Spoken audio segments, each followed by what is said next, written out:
Hi there, I'm Dr. Brenda Wade, your good love doctor.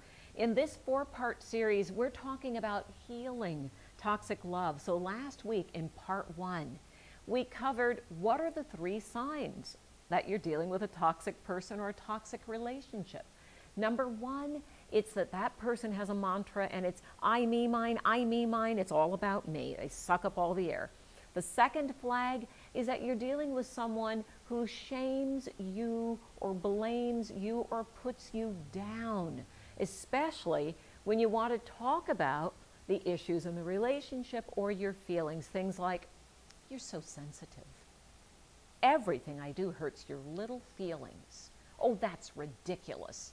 Pretty toxic. Now, the third sign is you're dealing with someone who won't work on it with you, who isn't interested in taking responsibility and saying, yeah, there is an issue here. Let's see what we can do to make it better. I'm willing to work on my part. I'm willing to work with you. Now, this week, we're going to answer the question, how did a nice person like you end up in a toxic relationship? So I'm going to raise my hand and confess I've been in my share of toxic relationships. Painful, aren't they? Or am I the only one?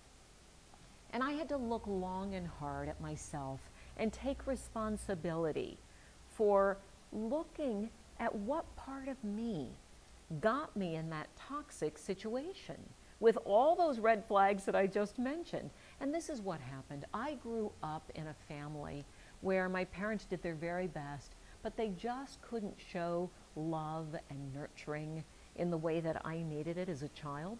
So I grew up feeling unworthy, because that's what kids make up about themselves, unlovable, and that I didn't deserve to have that supportive, nurturing love.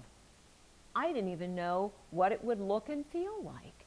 So I chose people that matched, now this is the key, that matched the program in my head.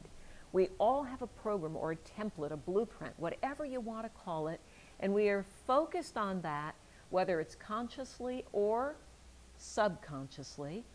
That's the signal we put out. Now that signal is energy, and you know that all energy is magnetic. So what was I drawing to myself, and you might be drawing to yourself? Toxic people. So this is what you do about it. Look inside and say, now what about me is worthy and deserving and lovable? And you write it down on a list. And you know what is worthy and deserving and lovable about you? Everything. Every single thing. Because everything about you makes you human. And human doesn't mean perfect. In fact, it means the opposite.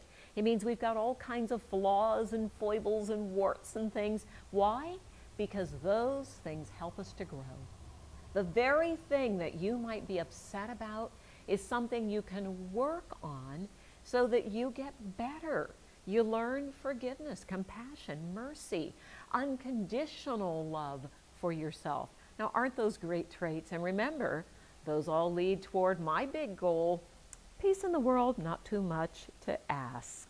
All right, that's our part two. Next week, we're going to look at how you heal the toxic relationship now that you've worked on healing yourself, so you know you're lovable and worthy. And I have that wonderful free class, that's my gift to you. It's called Bye Bye Toxic Love.